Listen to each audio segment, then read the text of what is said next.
Bismillahirrahmanirrahim.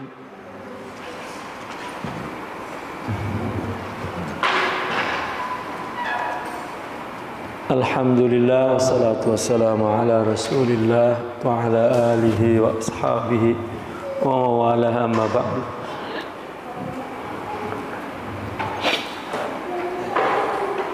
Qala Allah Ta'ala a'udzu billahi minasyaitonir rajim.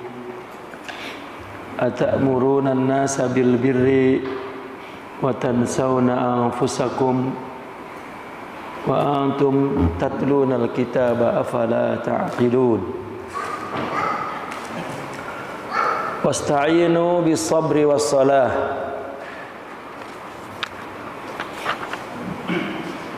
wa innaha lakabiratun illa 'alal khashi'in alladzina yadhunnuna annahum mulaqu rabbihim wa annahum ilaihi raji'un. Ya bani Israil adhkuru ni'mati allati an'amtu 'alaikum wa anni faddaltukum 'alal 'alamin. Wattaqu yawman la tajzi nafsun 'an nafsin syai'a wa la yuqbalu minha syafa'atu wa la yu'khadhu minha 'adl wa la hum yunsarun.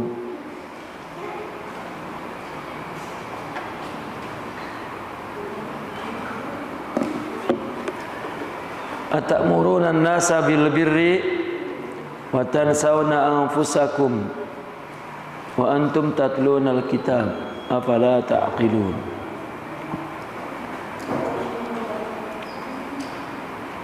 Apakah engkau memerintahkan orang kepada kebaikan sedangkan engkau melupakan dirimu sendiri, dan engkau melupakan dirimu sendiri sedangkan engkau membaca kitab? Afala ta'qilun. Apakah engkau tidak berakal, tidak berfikir? Wasta'inu bis-sabri was-salah, minta tolonglah kepada sabar dan kepada salat.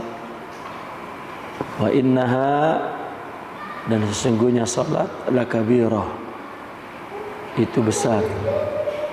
Illa 'alal khashi'in, melainkan atas orang yang khusyuk.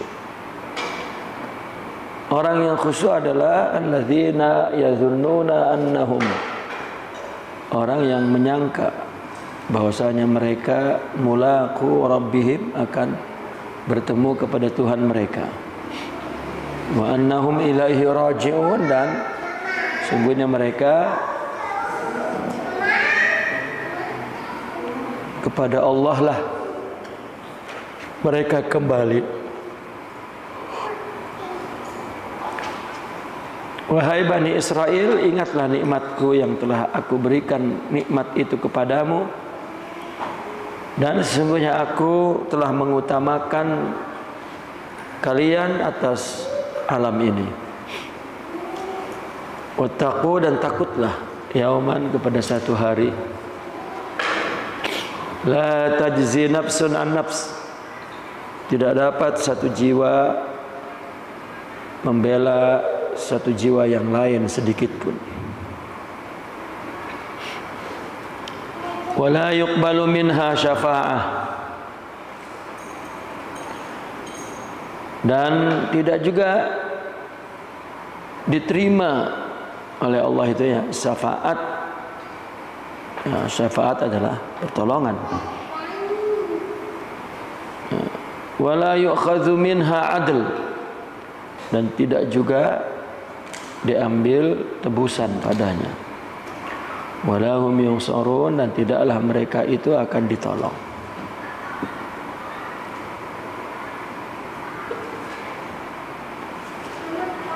Wa qala radhiyallahu atamuruna an-nasa bil bir, itu kita terjemahkan tadi, dan terbayang artinya. Ayat ini bicara tentang yang pertama, orang yang memerintahkan kebaikan kepada orang tapi melupakan dirinya sendiri. Padahal apa yang diperintahkannya dan dia melupakan perintah itu kepada dirinya, ya, ada dalam kitab itu bahwa sangat buruk orang yang memerintahkan dan dia tidak melaksanakan. Al-Imam Ibn Arabi radhiyallahu anhu berkata, "Atamuruna an-nasa bil bir?" Tidakkah kamu memerintahkan orang kepada bir? Apa bir?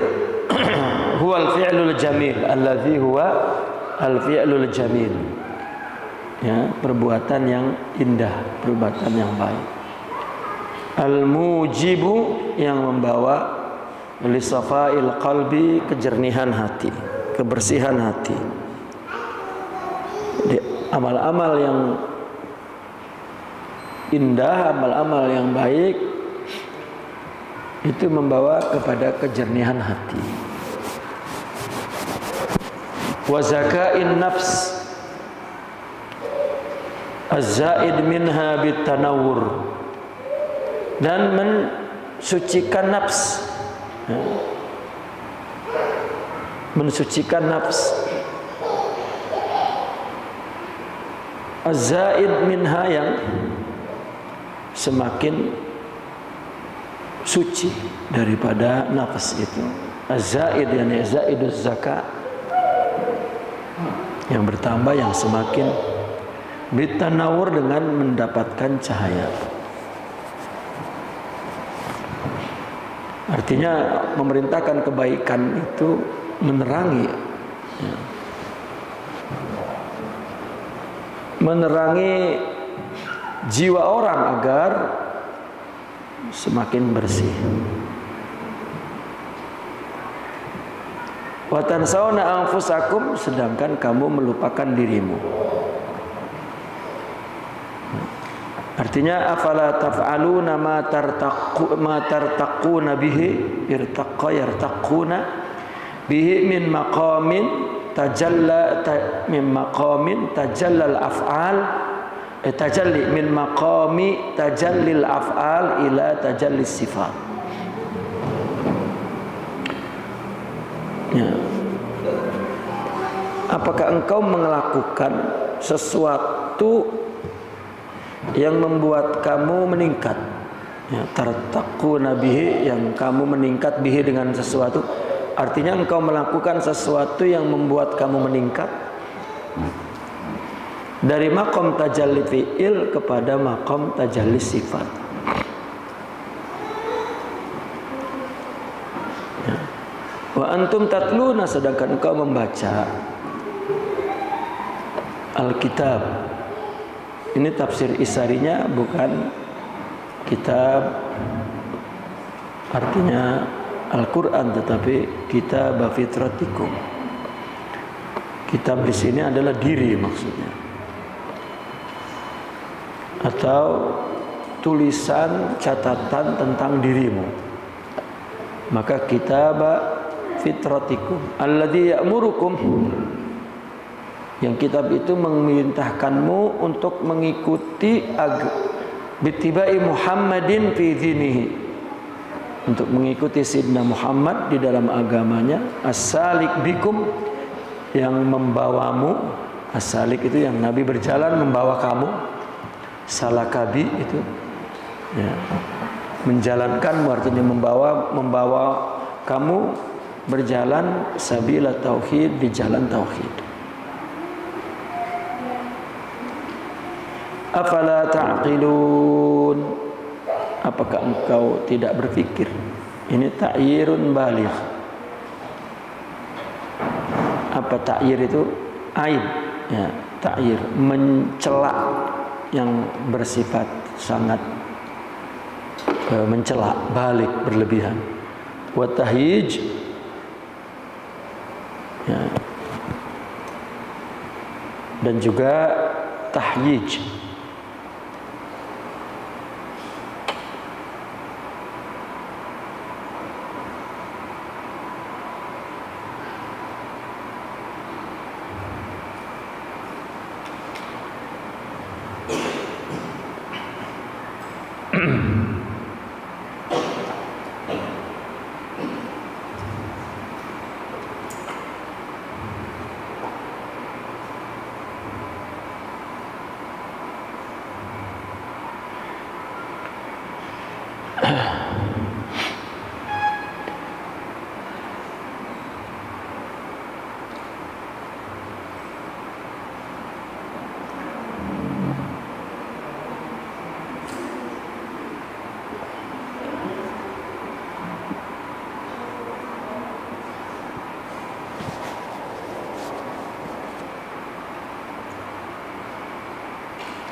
Afala ta'qilun, ini apakah engkau tidak berakal? Itu bukan satu pertanyaan tetapi satu penghinaan, ta'yir balik. Sebuah ta'yir. Ta'yir itu artinya cela yang sangat. Begitu juga tahyij. Tahyij itu sendiri maknanya adalah membangkitkan himyah dia. Ya, himyah dia. Himyah di situ maknanya adalah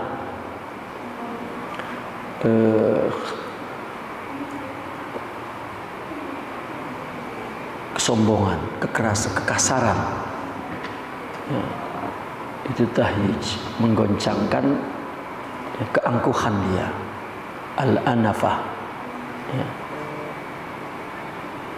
Orang kan kalau dikatakan kamu kagak mikir, nah itu kan keangkuhan dia jadi digoncangkan, dijatuhkan, direndahkan. Karena dia memerintah kepada orang perbuatan-perbuatan yang jamil, ya, perbuatan itu dapat membersihkan hati, artinya nasihat-nasihat kebaikan. Ya. Tetapi dia melupakan di mana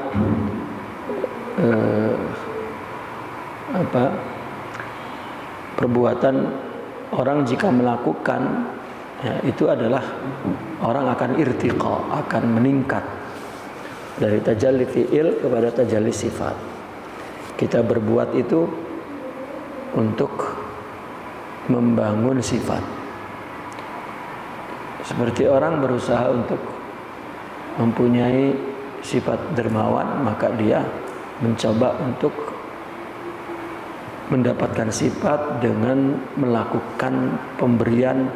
Dia lakukan lalu membentuk sifat sifat dermawan. Kalau hanya bicara tidak, kalau dia tidak melakukan. Jadi dia bicara kepada orang tentang kebaikan tetapi dia tidak melakukan. Ya, karena apa yang dia ucapkan adalah perintah untuk melakukan perbuatan baik yang akan membersihkan hati. Sedangkan dia tidak melakukan, bagaimana mau membersihkan hati? Itu maksudnya. Ya, atamuruna an-nasa bil birri. Apakah engkau memerintahkan orang dengan berbuat baik? Fi'lul jamil. Nah, isi perintah itu adalah fi'lul jamil, perbuatan baik, perbuatan di mana perbuatan ini dapat membersihkan hati. Nah,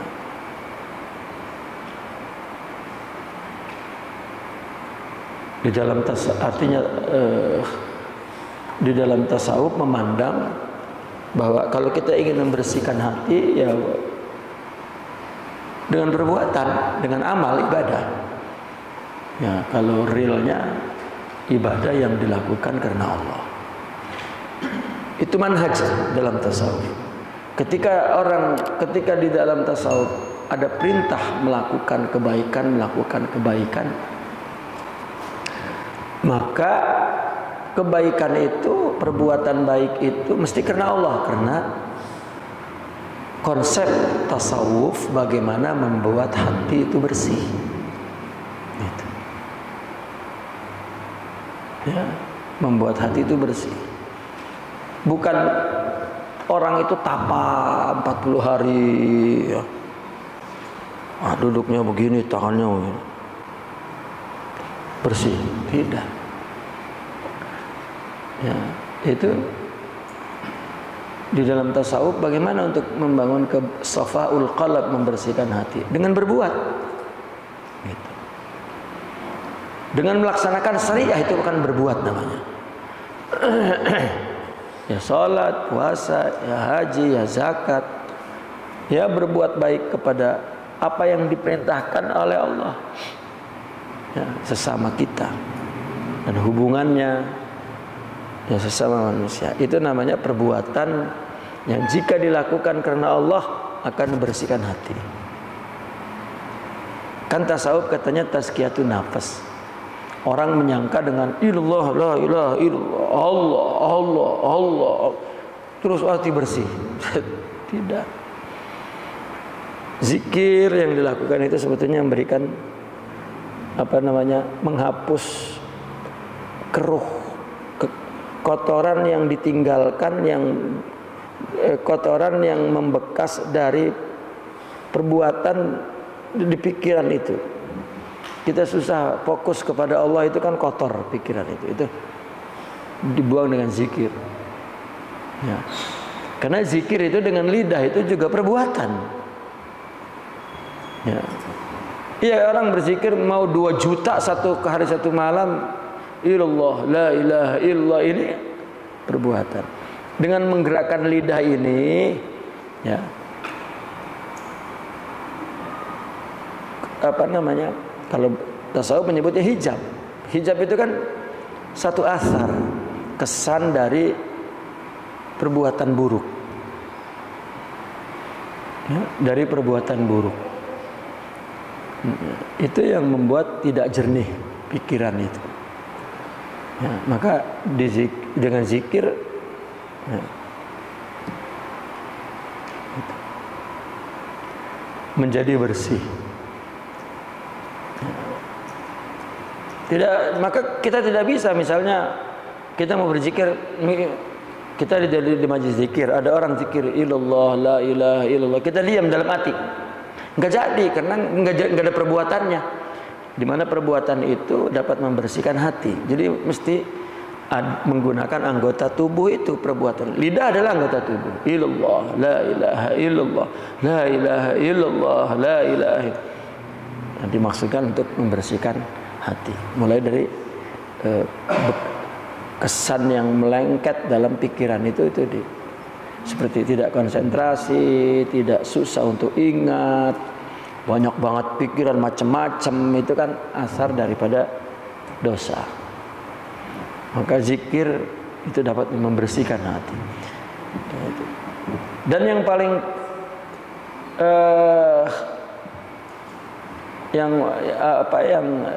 bukan hanya zikir, bahkan seluruh perbuatan yang dilakukan oleh anggota tubuh ini, sholat dan lain sebagainya.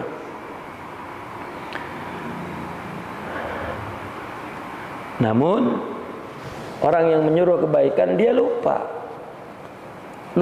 bahwa tidak cukup memerintahkan, mesti dia berbuat. Karena yang membersihkan hati adalah berbuat. Dia lupa itu. Seolah-olah dengan memberi nasihat sudah sama dengan orang yang melakukan ibadah, ya, yang melakukan ibadah yang mana dapat membersihkan hati. Itu tidak dapat. Ini ayat ini dibawa, ditafsirkan kepada perbuatan di dalam tasawuf. Artinya orang bertasawuf itu kan orang yang sedang melakukan perbuatan ditujukan untuk Allah dan membersihkan hati. Itu maksudnya. Ya. Dia lupa. Kalau hanya memerintah saja tidak bekerja. Makanya disuruh afala taqilun, kagak mikir ente kan gitu. Nah, kalau kata Cak Lontong mikir kan gitu. Nah, kata Cak Lontong mikir gitu ya. Afala taqilun itu kan ta'yir baligh. Itu. Kamu kira kamu bicara itu sama dengan perbuatan, ya, yang mana perbuatan itu dapat membersihkan hati, itu kan konsekuensi orang bertasawuf, bertarekat. Ya. Kalau semua perbuatan baik tidak ditujukan karena Allah, maka perbuatan itu tidak bekerja membersihkan hati sampai di pahala. Iya, tidak bekerja. Meskipun memerintahkan orang itu sebuah perbuatan baik, tapi bukan begitu. Mesti melaksanakan isi perintah itu, albir, al-fi'lul jamil. Karena al-fi'lul jamil itu al-mujib li safa'il qalb, yang membawa kepada kejernihan hati. Ya, dikira saya sudah, ya, memang ada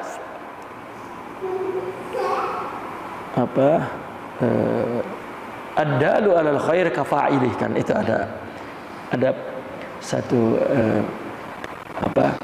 satu patah mengatakan begitu. Satu kaidah, ad-dalu 'alal khair kafa'ilihi.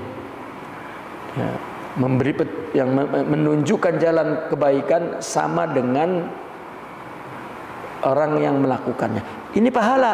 Tasawuf tidak ada urusan pahala.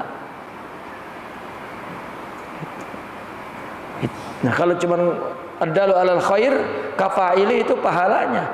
Nah, kalau hanya sampai di situ, wa tansawna anfusakum, engkau lupa bahwa yang membersihkan hati adalah perbuatannya, berbuatnya. Itu konsepnya seperti itu. Makanya terus Allah memerintah wasta'inu watlabul aun, carilah pertolongan, wal madad, dan madad, mimman lahu al qudratu, dari zat yang memiliki kudrah, kemampuan.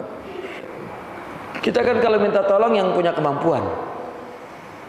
Kita minta tolong pinjam uang ya kepada orang yang mampu memberikannya, yang kaya kan gitu. Kita minta tolong untuk diselamatkan karena kita tenggelam, ya minta tolong kepada yang mampu kudrah berenang. Idzla qudratalakum ala af'alikum. Ya. Idzla qudratalakum, karena kamu tidak mempunyai kudrah atas af'alikum, atas perbuatan kamu. Karena kita tidak berbuat, karena cuma ngomong doang, merintah doang, ya, itu sama dengan orang yang tidak punya kemampuan atas perbuatan kamu. Kalau begitu minta tolonglah bis sabri, kepada sabar. Sabar ala terhadap apa? Ala ma takrahuna mimma yaf'alu bikum wa takallufikum wa niyatikum bihi likai tasilu ila maqamir ridha. Ya. Kalau kamu tidak punya kudrah atas perbuatan kamu, maka minta tolonglah kepada kesabaran. Ya. Minta tolonglah kepada kesabaran. Ya. Minta tolonglah kepada kesabaran. Sabar terhadap apa yang kamu tidak sukai, ma takrahu. Sabar terhadap apa yang kamu tidak sukai. Mimma, tidak suka dari apa? Dari sesuatu yang memperlakukanmu dan membebankanmu, dan niat kamu agar kamu sampai kepada maqam ridha. Kita tidak suka terhadap apa yang berlaku kepada kita, terhadap apa yang akan Allah lakukan kepada kamu, terhadap apa yang Allah bebankan kepada kamu, terhadap niat kamu untuk Allah itu nggak mampu, ya, maka bersabarlah. Ya, kita belum mampu membetulkan niat kita, belum mampu melaksanakan taklif perintah Allah, ya, belum mampu terhadap apa yang akan Allah bebankan kepadamu. Ini mimma yaf'alu bikum, perbuatan Allah kepadamu. Ya. Takallufikum, beban yang Allah berikan kepadamu, perintah-perintah agama. Dan niat karena Allah belum mampu, sabar. Artinya coba terus lakukan, terus lakukan, terus lakukan, terus lakukan, agar sampai kepada maqam ridha. Ya, itu bersabar.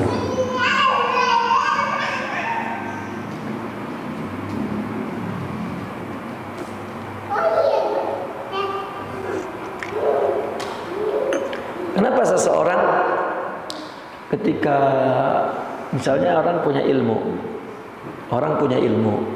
kemudian dia beramal. Kan kita melihat satu realita begini. Orang punya ilmu, lalu belajar di pondok bertahun-tahun misalnya, atau di manalah, ya, di mana saja dia menuntut ilmu agama, pulang bikin pondok, ya kan? Bikin pondok. Secara umum dikatakan bahwa dia melanjutkan estafet perjuangan ulama itu. Ya, dia pun dididik oleh ulama. Maka kenapa manusia cenderung belajar kepada ulama yang sepuh, gitu, penuh berkah. Ya. Kita coba perhatikan ini. Kita mulai dari seorang yang menuntut ilmu pulang, kan muda masih. Dan dia mulai membuka pondok pesantren dan mengajar. Mengajar. Sebetulnya yang sedang dilakukan bukan sedang membangun rohani manusia, tetapi sedang membangun rohani dia.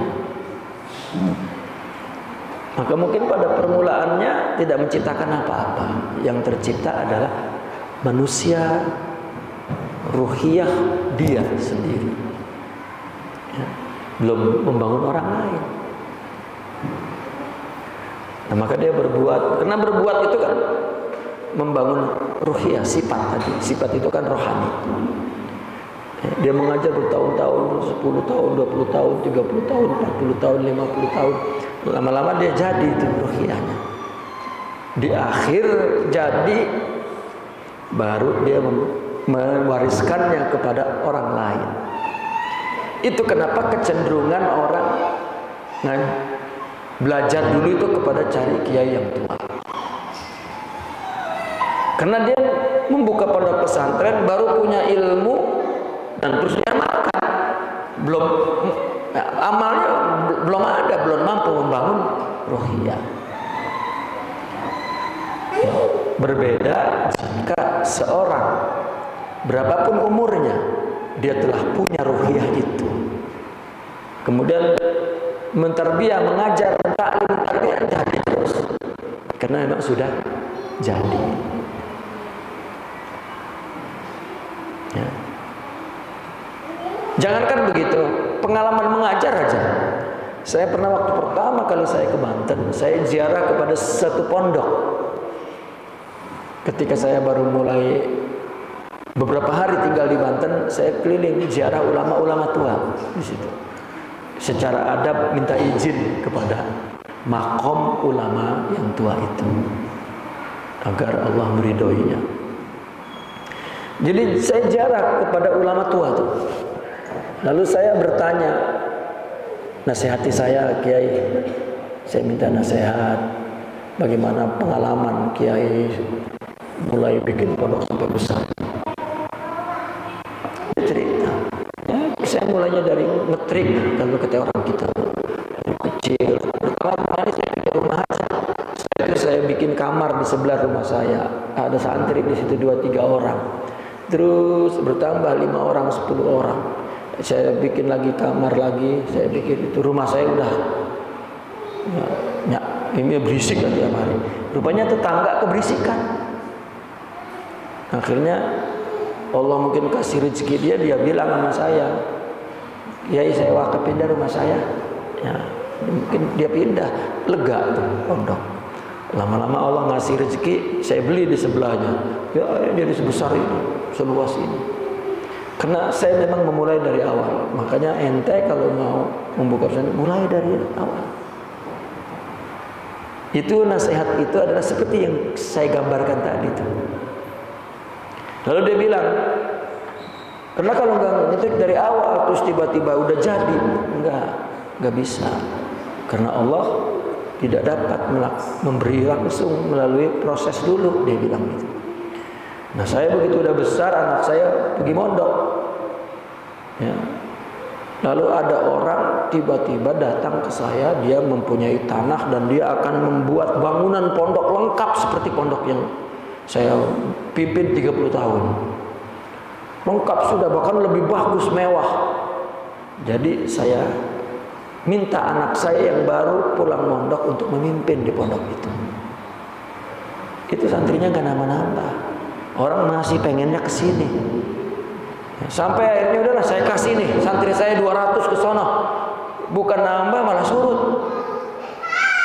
Karena dia pimpinannya sendiri, kecuali pakai sistem. Yayasan banyak yang ngajar bidang. Ya. Ada 20 guru, masing-masing bidangnya ini. Jadi dia ya kekurangan satu orang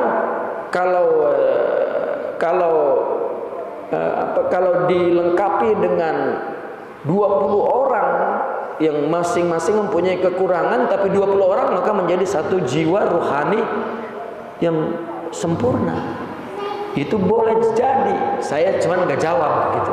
Cuman ya, itu pelajaran penting. Ya.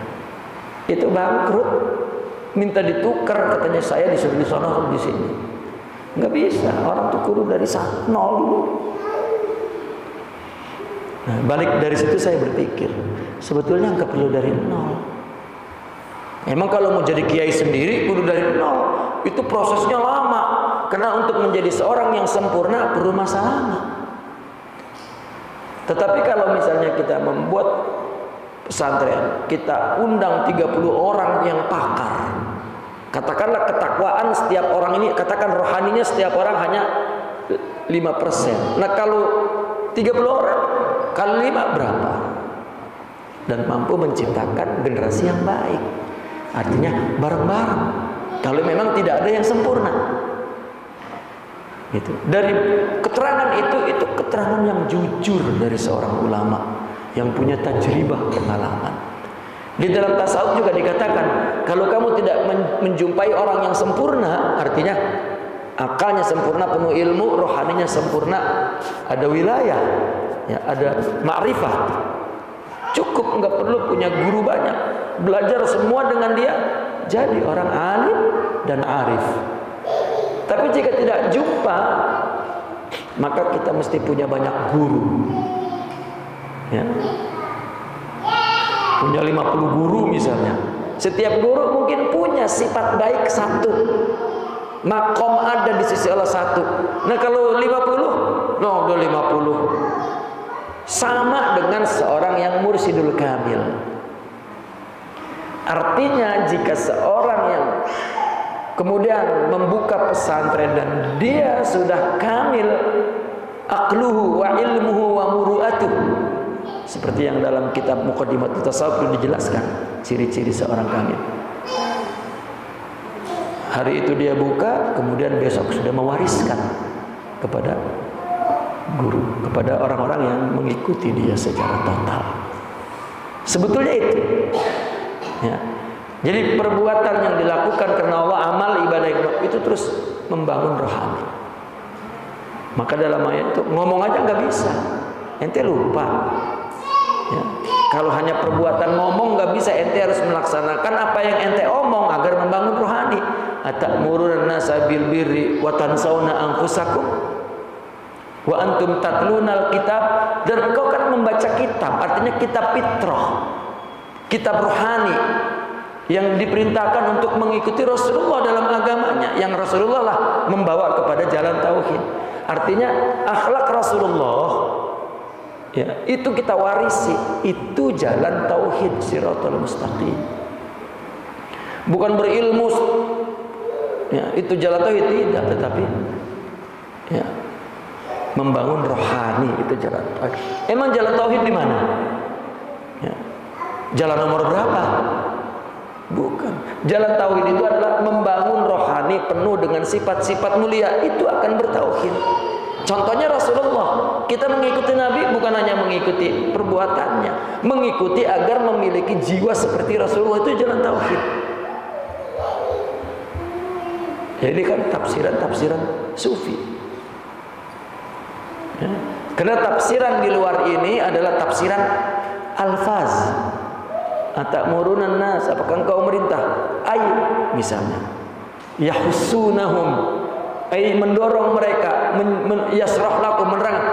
Itu tafsiran umum. Kalau tasawuf kan amal, tafsirannya bersifat praktis, namun dalam bentuk isyarat. Paham ya?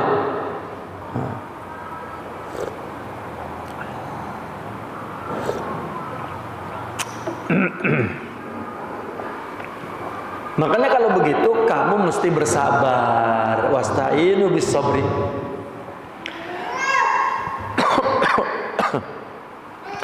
Sabar terhadap apa? Terhadap perbuatan Allah kepada kamu yang kamu tidak suka.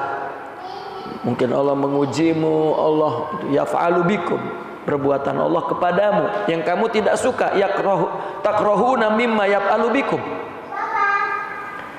Ya, wa takallufikum. Ya. Wa takrahuna mimma yaf'alu bikum wa takallufikum. Bukan takalluf, wa tukallifukum, maaf. Ya, betul, takallufikum. Takallufikum. Itu atap takalluf kepada mimma yaf'alu bikum. Yani mimma mimma fi'lullahi bikum. Ya. Atapnya kepada isim yaf'alu.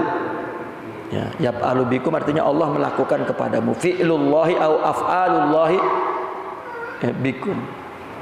Ya. Kan Allah yang memperlakukan, yang melakukan, yang menciptakan, yang kepada kami. Dan juga membebankan, ya, membebankan kita kepada ajak perintah-perintah, larangan-larangan. Mesti bersabar. Dan niyatikum bihi, niatmu karena Allah itu mesti bersabar. Susah kita beramal mau dilurusin karena Allah, itu susah. Apalagi kita begitu beramal, berdakwah, ada orang memitnah. Kita kan ngomongnya, emang gua ngerjain apa sih? Ya, gua kan mengajak kebaikan, pakai dipitnah lah, pakai dipitnah. Itu Allah yang menguji, kagak mau. Ya, hatta dalam urusan dunia pun ada saja. Kita makin bertanya, emang apa sih? Perasaan gua nggak berbuat apa-apa, lah mau berbuat muka kagak, emang kita yang menciptakan. Itu kan karena orang berpikir artinya orang yang melakukan dan enggak ada syuhud Allah. Jika ada syuhud Allah, ya, dia enggak berbuat apa-apa. Semuanya tajalli Allah, Allah yang melakukan. Maka dia takut kepada orang yang berbuat buruk kepada dia saja, takut untuk menghinanya. Kenapa? Karena dia dipakai oleh Allah untuk menguji dia.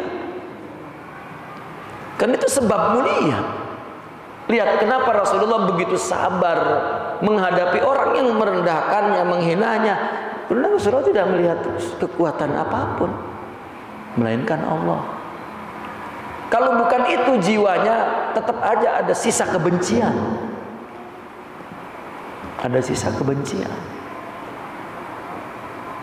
Lihat para wali, udah mau mati dijahati oleh orang. Ya. Setelah itu orang itu bertobat jadi teman baiknya. Kenapa? Lah kenapa minta maaf? Lu kena musibah. Apa musibahnya? Jiwa lu buruk dan berbuat jahat kepada orang. Lu yang paling berat musibahnya. Gua mah dengan perbuatan jahat lu mendapat pahala, bahkan mendapat kekuatan jiwa. Itu pandangan hakikat. Bukan makanya lu ya, Tuhan dia tuh, bukan hamba. Apalagi terus benci yang berkesumat ke dalam itu dulu, ya, itu bapak moyangnya dulu, itu nenek moyang, ya, itu hati yang tidak pernah mendapatkan nur dan kejernihan. Ya. Rasulullah memberikan ajaran, kalau kita tidak mampu memaafkan perbuatan buruk orang pada kita, jauhi. Itu Rasulullah tuh. Rasulullah enggak ada seperti kepada Wahsy. Karena Wahsy itu menyebabkan terbunuhnya Hamzah. Hamzah adalah orang yang membela pertama dakwah Nabi dan memukul orang yang telah memukul Nabi dan sahabat-sahabatnya. Menolong di saat dia tersudut, di saat dia terhina di depan banyak orang. Sayyidina Hamzah tampil, ana ma'adini Muhammad, aqulu ma yaqul, katanya. Si aku bersama agama Muhammad, aku akan mengatakan apa yang dia katakan. Apakah ada yang berani menghadapiku? Itu di saat Rasulullah dengan sahabat kecilnya, artinya jumlah yang kecil, dan diserang dengan berbagai orang dengan batu, pedang, tombak, kayu. Ya, sahabat melindungi Nabi. Udah rusak tubuh, muka, wajah, kaki, tangan, sahabat itu melindungi Nabi. Sayyidina Hamzah datang. Kamu justru, kata beliau, kamu pengecut menganiaya orang yang tidak bersenjata dan dengan bilangan besar kepada bilangan yang kecil. Saya tiba-tiba dibunuh Sayyidina Hamzah, dikorek-korek hatinya, disayat-sayat, dibuka hatinya itu, jantungnya itu dimakan, dan hatinya bahkan dipotong-potong dan dilempar. Nabi sakit hati. Ya. Seorang paman yang selalu memperhatikan Nabi. Kan seumur Sayyidina Hamzah dengan Nabi, tapi paman sifatnya. Ya. Selalu memperhatikan Nabi. Nabi ketika ketika kumpul dengan sahabat, Nabi membawa makanan untuk menyediakan sahabat dengan tangan Nabi sendiri. Sayyidina Hamzah lari mengambilnya. Ya. Dia paman tuh. Sayyidina Hamzah lari mengambilnya. Lalu Sayyidina Hamzah ketika Nabi dalam perang, Nabi berdiri lalu kemudian ingin mengambil senjatanya. Itu Sayyidina Hamzah paham bahwa Nabi akan mengambil senjatanya. Dia lari dan mengambilkannya dan diberikannya kepada Nabi. Bagaimana Rasulullah sakit hati? Ya. Ketika Rasulullah membantu pembangunan masjid dan Nabi membawa batu bata besar, Sayyidina Hamzah berkata, masih kuat dia, katanya.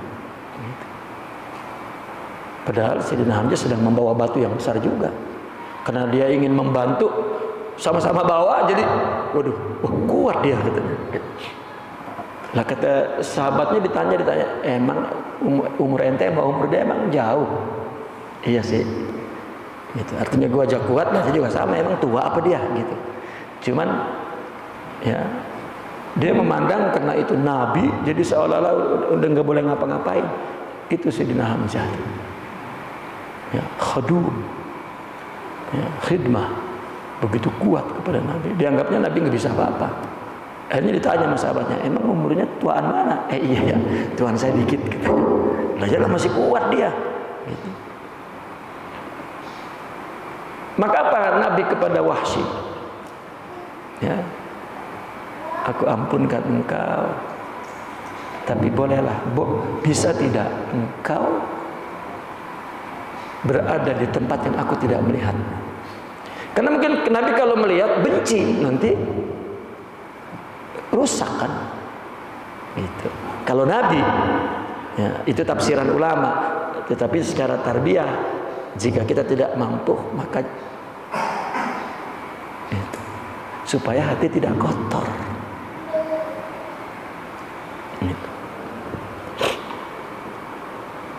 Tapi sebetulnya tidak ada Nabi yang memandang bahwa ada manusia yang mampu melakukan, menghancurkan orang, memfitnah orang, merendah. Tidak ada. Manusia ketika berbuat buruk sedang apa emang? Karena di dalamnya tidak ada kebaikan, dan itulah sifat buruk, dan itu yang keluar tanpa disengaja. Artinya bukan ada program dalam hidupnya saya akan, tidak. Enggak ada. Ya. Seorang wali kecurian rumahnya, habis barangnya. Apa? Ya Allah, aku halalkan dia agar dia tidak makan yang haram. Kan gitu. Kita mau habis kan, gabugin orang sampai mati. Kurang ajar nih. Ya Allah, ya, dia mencuri barangku. Aku mohon ya Allah, ya, bebaskan dia dari harta yang haram. Aku halalkan. Itu bagaimana tuh? Ya, kita mencari, ya, tangkap, penjara, kiai lah gitu yang melakukannya supaya kapok. Nah, itu apa? Ruhiyahnya sangat dominan, jadi ya, halalkan. Kalau begitu terus, maka doa itu akan membangun akan membangun jiwa orang menjadi baik. Itu doa itu tuh. Gitu. Seperti Sidi Abdul Qadir Al-Jilani. Ya, udah yang dididik dia, ya semua baik. Ada orang yang tidak terjangkau dengan dia, apa? Orang ahli maksiat.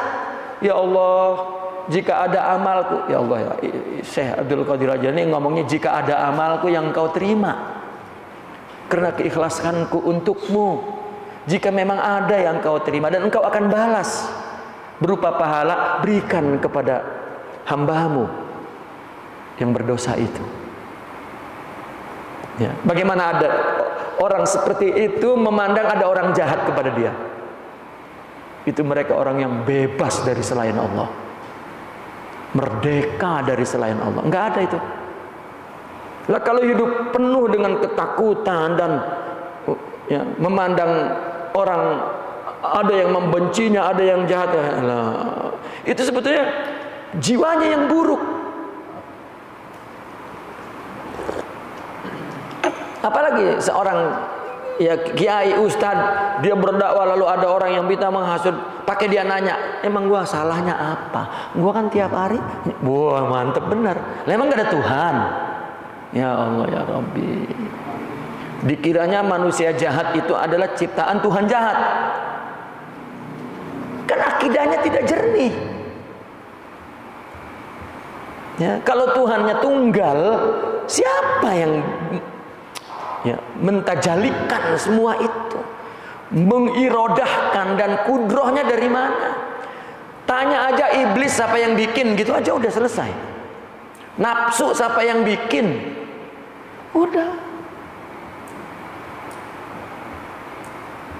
Ya.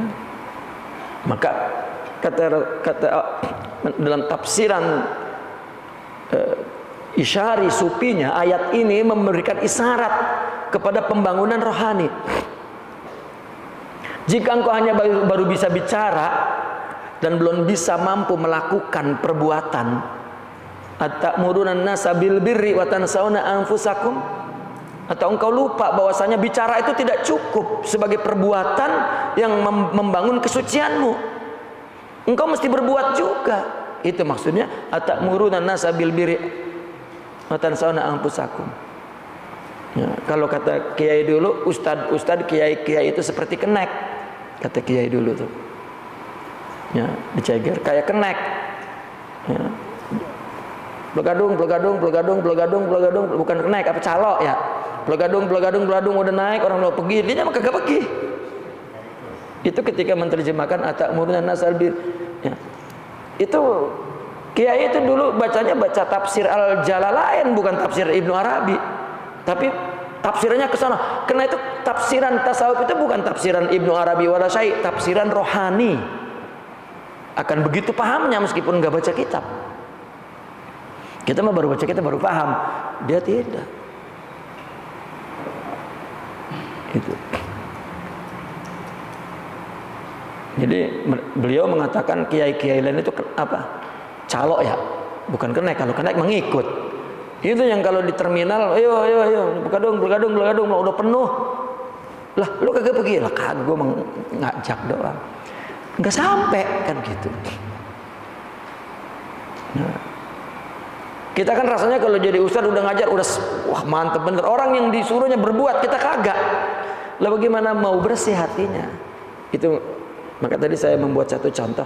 Kenapa orang punya ilmu yang belajar jauh lalu balik lalu dia membuka, nggak bakal membangun orang yang ya sampai ke rohaninya bagus, enggak, kudu dia dulu. Makanya sebetulnya orang yang menjadi orang yang mau menjadi ulama dan bikin pondok itu dia sedang membuat wilayah ruhiyah dia, bukan sedang membuat wilayah ruhani dalam tubuh orang lain, dalam diri dia dulu.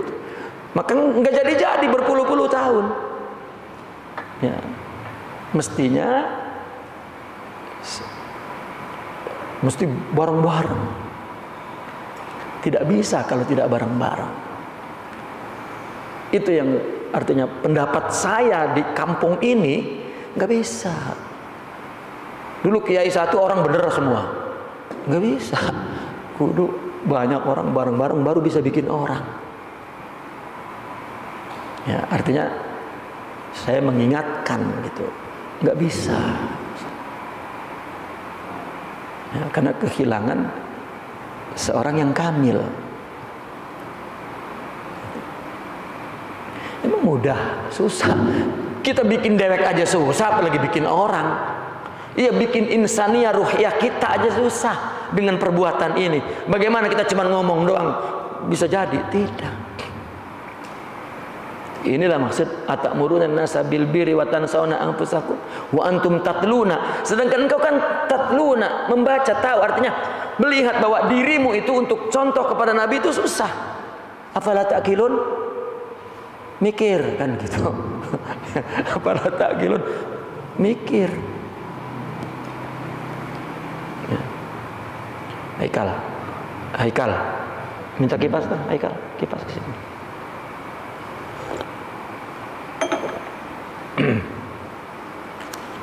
Maka terusnya wasta'inu bisabri, kalau gitu kamu perlu pertolongan sabar. Sabar terhadap apa yang akan Allah perbuat kepadamu, sabar kepada perintah dan larangan Allah kepadamu, sabar kepada niat kamu untuk karena Allah itu susah, sabar. Ya. Ini jika dijabarkan sifat sabar itu mujahadah sebetulnya. Di dalam tasawuf jika bicara tentang sabar kaitannya dengan mujahadah. Ya. Goyangin, gerakin aja. Ya.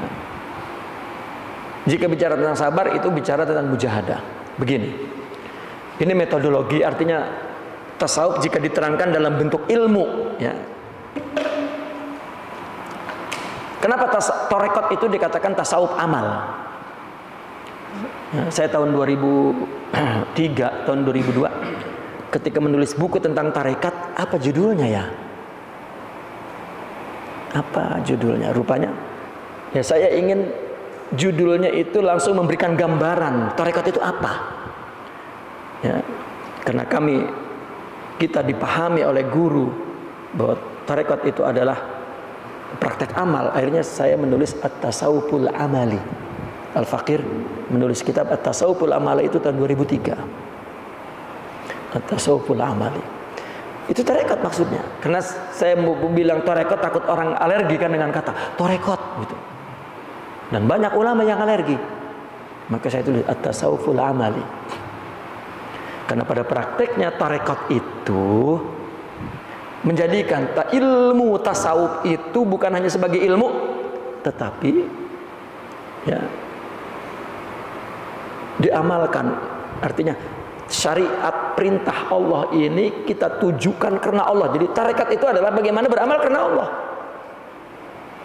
Itu yang membangun rohani, begitu. Ruhiyah, wilayah rabbaniyah, yang menimbulkan ma'rifat, suhud.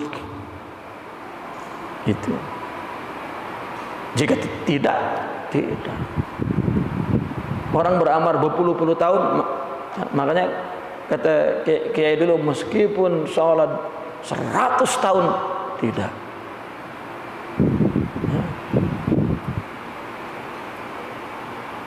Nah, cuman ya secara artinya secara kritik karena dan artinya jiwa pribadi seperti itu banyak diterangkan dalam kitab-kitab. Jadi orang majdzub itu artinya orang yang memang sudah sedia majdzub artinya orang yang memang bakat dekat kepada Allah, tidak bisa mengatakan sesuatu yang ilmiah. Yang ilmiah itu yang ngaji. Gitu. Kalau tidak kita akan mengkritik. Kenapa kiai dulu kurang mampu menjelaskan? Karena mereka minal majdzubin, al-awliya minal majdzubin. Orang yang sudah ditakdirkan oleh Allah injidab ilallah. Itu. Jadi kudu yang ngikut, ada dia, kalau enggak ya enggak bisa. Kudu ada ilmunya. Kalau nggak ada dia nggak bisa. Dengan perkataan apa? Saya mah dulu, saya mah jadi kiainya kiai cetakan, dicetak. Mungkin ngomongnya sama orang awam apa ya, gitu. Karena itu sebuah pengakuan, kan nggak enak. Saya maju itu, itu pun adab mereka. Ya. Makanya jadi cibiran ulama di sekitarnya, dicibirkan.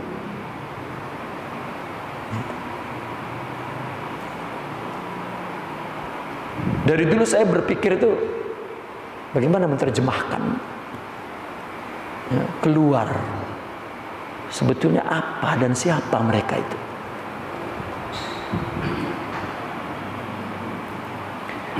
Nah, jika tidak memang keadaan kamu demikian, ya berarti kamu perlu minta sabar, minta tolong dengan sabar. Ini wasta'inu bisabri ini alaika bitasabur, sebetulnya begitu. Karena orang yang belum punya sabar ya bersabar, tapi begitu belum punya maka dia minta tolong kepada sabar, kepada Allah lah minta tolongnya. Emang kepada sabar siapa orangnya? Artinya kamu mesti bersabar terhadap tindakan Allah, beban perintah Allah, dan niat kamu karena Allah sabar. Ini proses. Artinya ya kalau memang begitu ya lu mesti lama tuh. Baru bisa punya wilayah. Kalau memang mau ngajar, mau menterbiah baru bisa membikin rohani orang. Tapi mesti 30 tahun dulu bersabar itu. Paham ya? Wassalah, dan minta tolong kepada sholat. Sholat ini dalam tasawuf, dalam tafsiran ini simbolik, ai hudurul qalbi. Sabar menjalani semua itu dan hadirkan hati litalaqi tajalliyati sifat, untuk menyambut, menerima tajalli sifat, membangun rohani dia. Gitu. Kenapa ulama sufi dulu selalu ngomong begini, saya baru belajar sholat katanya. Kita ngikut-ngikut, saya belajar sholat. Ngikut apabila orang bertarekat, saya baru belajar sholat baru. Ya. Ya. Ada lagi kiai dulu, saya mah baru bisa sholat baru belum lama. Ada itu. Baru kemarin saya. Ya. Itu nggak bisa ditiru bunyi kalau memang tidak berbuat seperti itu. Ya. Artinya baru mulai membetulkan sidqut tawajuh itu tuh belum lama. Orang bertarekat itu sedang belajar sholat, begitu maksudnya. Tapi yang ngaku murabinya itu untuk menyindir murid-muridnya. Saya lagi belajar sholat. Kalau ulama malu ngaku lah, gua sholat dari kecil, gua alim, mau belajar sholat. Lu belajar sholat sama gua. Itu kan bukan bahasa ilmiah sebetulnya, itu bahasa tarbiyah. Saya belajar sholat. Lah malu kita ustaz ngaku baru belajar sholat, lah ketemu yang lain, lah kalau ustaz baru belajar bagaimana kita? Ya. Wasta'inu bis sabri, itulah minta tolong kepada sabar dan kepada salat. Wa innaha lakabiratun wa innal muraqabata ay al hudurul qalbi. Bahwasanya muraqabah dan hadirnya hati lakabiratun la syaqatun saqilatun. Ya, syaqqa itu apa syaqqa itu? Keletihan yang berat. Ya. Hudur hati itu, sholat mah gampang, bocah kecil 4 rakaat jongkang-jongkeng cepetan dia. Apanya dikatakan berat? Apalagi di akhirnya illa alal khashiin. Lah kan rohani itu. Untuk sholat itu susah. Maka ente belajar sholat dulu. Hudurkan hati itu. Ya.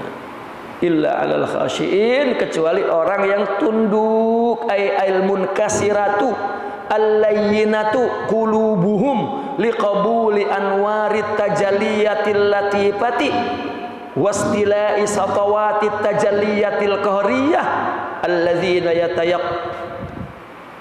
yatayaqqanuna annahum bihadrati rabbihim ay hadratus sifah la dalalati rabbi 'alaiha fi hali liqa'ihi. Kecuali orang yang khusyuk. Orang yang khusyuk adalah orang yang munkasirah. Apa?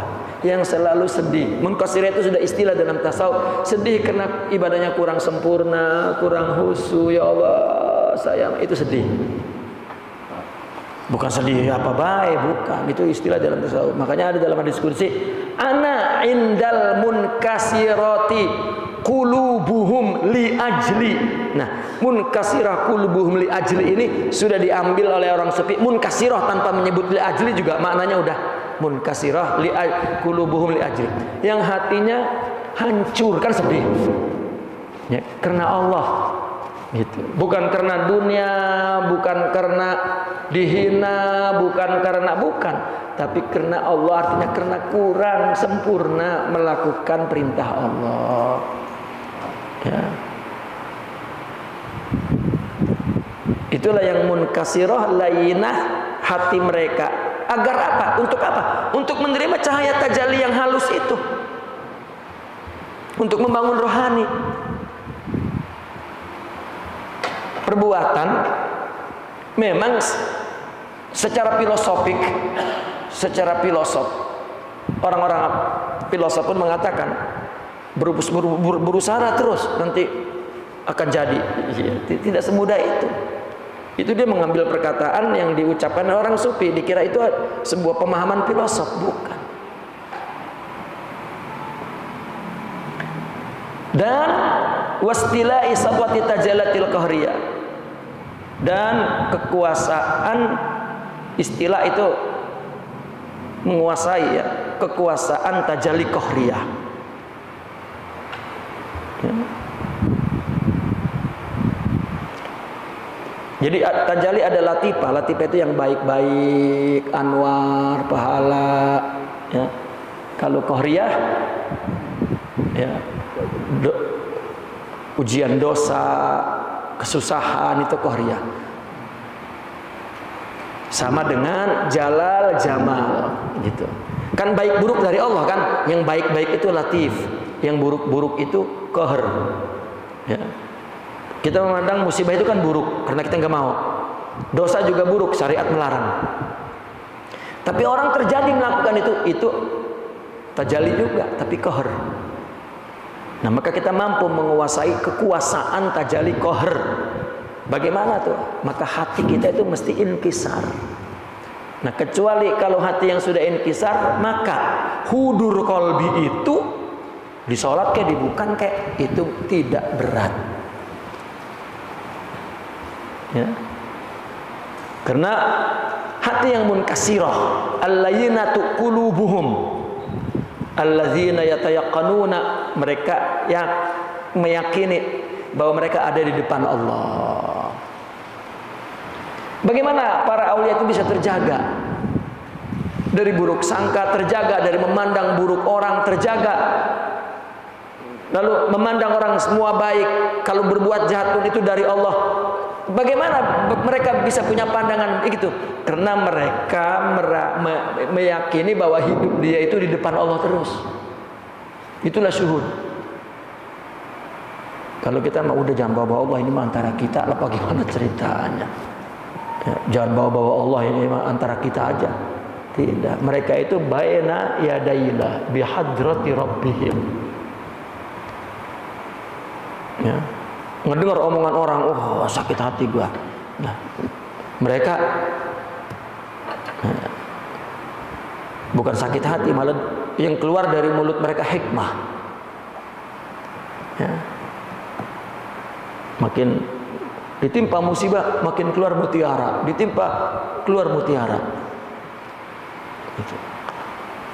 Tidak keluar sumpah serapah.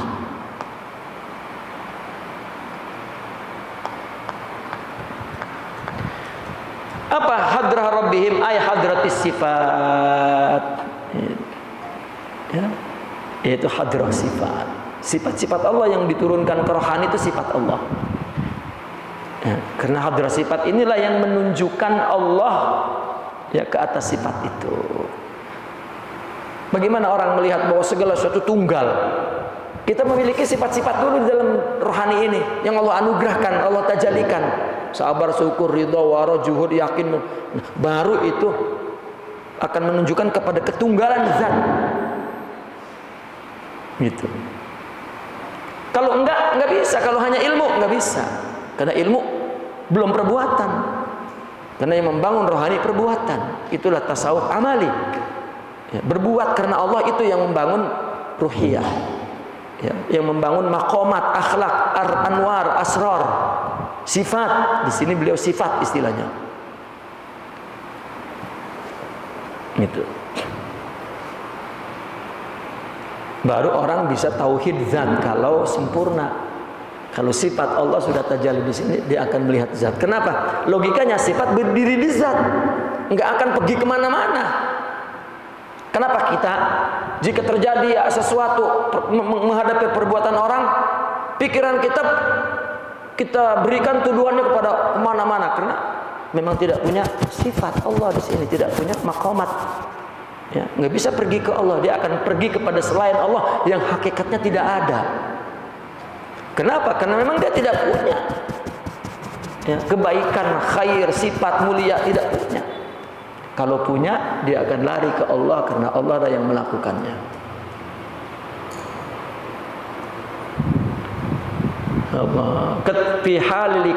Ketika dia bertemu kepada Allah, ma'rifat, syuhud, wa annahum ilaihi raji'un, dan mereka kepada Allah kembali. Bipana'i sifatihim wa mahwiha fi sifatihi, dengan membuang sifatnya, meleburkan sifatnya, menghapuskan sifatnya ke dalam sifat Allah. Nah, orang jika sudah rohaninya punya maqamat, punya anwar, punya akhlak, punya sifat-sifat mulia, maka sifat-sifat yang ada di tubuhnya itu, nafsu, syahwat, hawa, kalah dengan sifat Allah yang ada di rohani. Itu metodologinya begitu, padahal semuanya dari Allah. Tapi begitulah cara mereka menjelaskan kekuatan rohani mengalahkan kekuatan fisik. Yang di dalam fisik itu ada hawa, nafsu, semua. Ya, makanya nafsu itu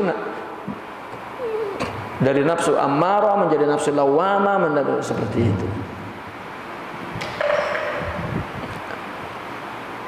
Kenapa dinamakan nafsu ammarah? Karena nafsunya yang berkuasa, rohaninya lemah, nggak bisa melarang. Lalu dia beramal karena Allah, terbangun rohaninya tuh. Maka baru ada perlawanan, ada lawamah, nafsu ngomel-ngomel. Ya, karena ada tandingan. Lalu makin sempurna, mutmainnah, udah diam, udah kalah total. Apalagi radiyah, mardiyah. Itu. Sementara ada orang bertarekat nafsu lawamah, zikirnya ilallah, la ilallah. Wah, dia udah zikir berapa puluh ribu. Wah, kalah nafsu lawamah. Sekarang naik untuk mengalahkan nafsu lawamah tadi amarah. Ya. Ya Latif, ya Latif, ya Latif, ya Latif. Naik lagi. Dia kira begitu. Wallahi jahlun. Allah. Dan terus tarik. Orang yang memahami tarik itu hidup dan bergenerasi. Taqalid.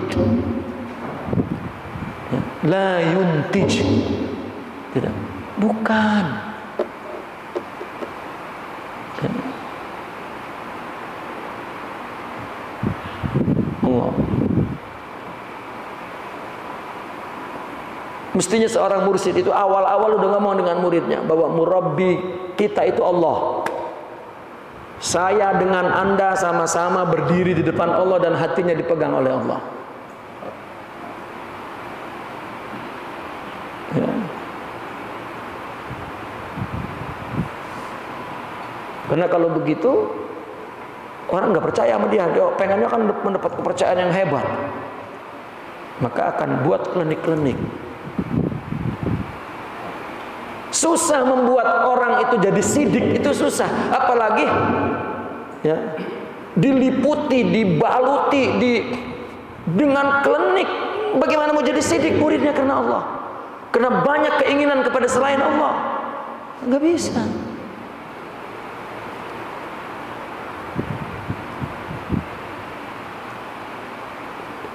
Saya tidak dapat membayangkan bagaimana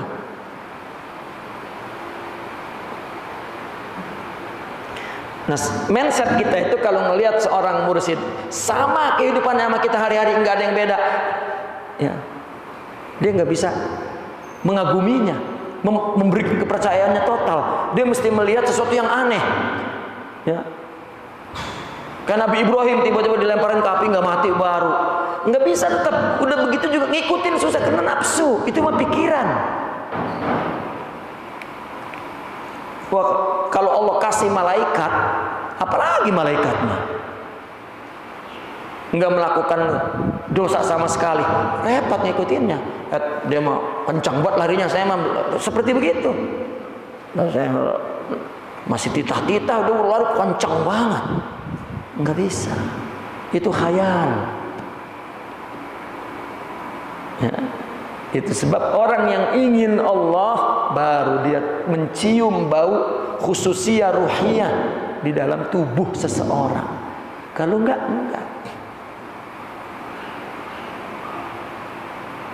Ya. Apalagi ditambah dengan hijab al-mu'asarah wal kurbu wal awatib makin susah.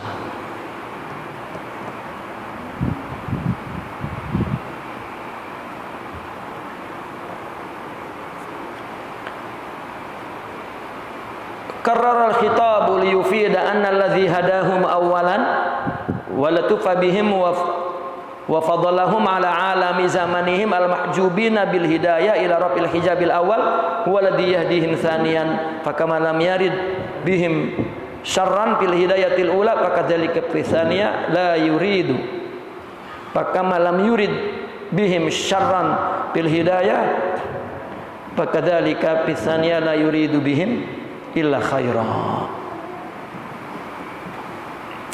Kenapa diulang khitabnya itu?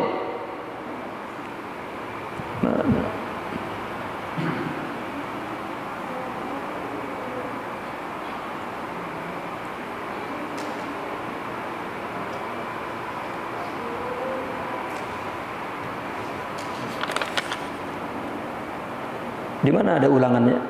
Oh, ayat sebelumnya, ya bani Israil adhkuru ni'mati allati an'amtu 'alaikum wa aufu bi ahdi ufi bi ahdikum wa iyaya farhabun. Diulang lagi kan? Ya bani Israil adhkuru ni'mati allati an'amtu 'alaikum wa anni faddaltukum 'alal alamin. Itu diulang 2 kali. Wa karraral khitaba. Allah mengulang 2 kali khitab itu. Faedahnya apa?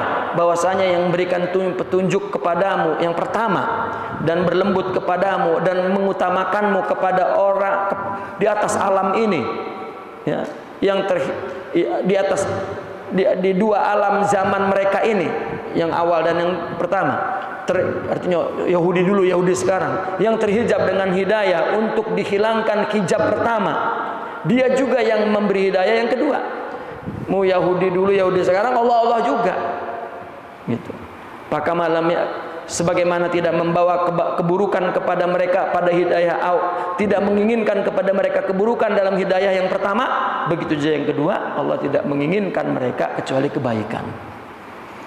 Yang pertama kan dikatakan, wahai Bani Israel, ingatlah nikmat aku yang aku berikan kepadamu dan penuhilah janjiku, janji kepadaku. Aku akan memenuhi janjiku kepadamu dan takutlah kepadaku. Ya, itu kan untuk menghilangkan hijab. Gitu. Yang kedua yaitu memberi hidayah, ya, dengan menjelaskan kamu itu sudah aku utamakan dari alam semesta ini. Kan orang Bani Israel itu kan dipilih oleh Allah, dari merekalah para nabi itu semua lahir. Kan itu udah pilihan Allah, ya.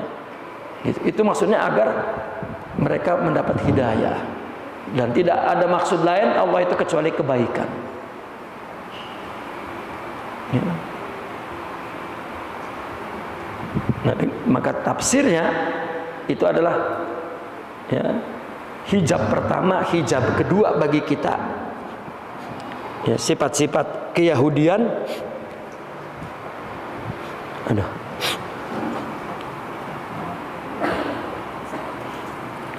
Kemudian wattaqu yauman la tajzi. Takutlah, ya, wattaqu, dan jagalah dirimu. Wattaqu ittiqa. Kepada satu hari nanti tuh, Ya, la tajzi yang mana kamu tidak dapat la tajzi nafsun di mana satu jiwa pun tidak dapat menebus an nafsin untuk jiwa yang lain syai'an sedikit pun. Itu terjemahannya begitu. Tapi apa tafsiran yang isyarinya, hikmah yang diambil dari ayat ini? Ay hala tajalli sifatil qahri hina la tughni minal ighna'i li adamil qadra li ahadin. Ya. Kalau Allah sudah tajalikan sifat qahr, siksa, maksiat, susah, apa saja. Ya. Takutlah di satu hari yang artinya datangnya tajalli sifat qahr Allah itu la tuji nafsun. Di mana satu jiwa pun la tughni minal ighna, artinya tidak mempunyai, tidak mampu, maksudnya begitu. Kenapa? Li adamil qudrah li ahadin, karena tidak punya kekuatan kepada siapapun. Kalau Allah sudah tajalikan qahr, tidak ada jiwa siapapun, satu jiwa pun yang mempunyai kemampuan untuk mencukupi, membela, ya, tidak. Wala yuqbalu minhu syafa'ah, karena li adamu syafa'ah wal madad. Kepada rohani tidak ada. Siapa? Yang bikin wali siapa? Allah, bukan guru. Bukan. Ya. Kalau kita bisa bikin kader, susah. Bagaimana kita tidak punya sifat, katakanlah sifat sabar? Bagaimana mau bikin orang supaya sabar? Ngajarin apa? Nggak bisa. Nggak bisa. Ya. Mesti punya, karena itu sifat Allah. Nah, baru akan. Itu juga punya. Kalau yang dididiknya tidak terbuka, nggak dapat. Bukan semudah itu. Tidak. Buktinya di Rasulullah sempurna, Abu Jahal nggak dapat. Padahal ya, Rasulullah mengajaknya, ya, ya, tapi tidak. Ya. Idz kulluhum maslubus sifati wal af'al, karena semua mereka itu maslub, sifat dan af'alnya diambil oleh Allah. Kaqaulihi wala taraddabba biha yanjahiru, dan janganlah wala taro, dan tidaklah dia melihat dhab. Apa dhab itu? Apa? Biawak, ya. Biha yanjahiru, ya, dengannya dia yanjahir. Juhr itu bersembunyi di lubang, ya. Juhr, dari juhr, yanjahir. Wala yukhad minha adlun ay fidyatun li adamil milkit, tidak bisa diambil tebusan karena enggak memiliki. Bagaimana mau ngasih orang menjadi baik, dia enggak punya. Walahum yunsarun, dan sedangkan mereka juga tidak dapat ditolong. Kenapa? Limtina'il quwwati wan nasri li ghairihi ta'ala. Karena kekuatan dan nasr tercegah kepada selain Allah. Hanya Allah lah yang punya kekuatan, punya pertolongan. Tidak. Ya. Kita mesti takut satu hari Allah mentajalikan buruk, dan hanya Allah lah yang mampu menolong kita. Baik ketika kita susah, ketika kita maksiat, ketika, ya. Tidak. Takutlah itu.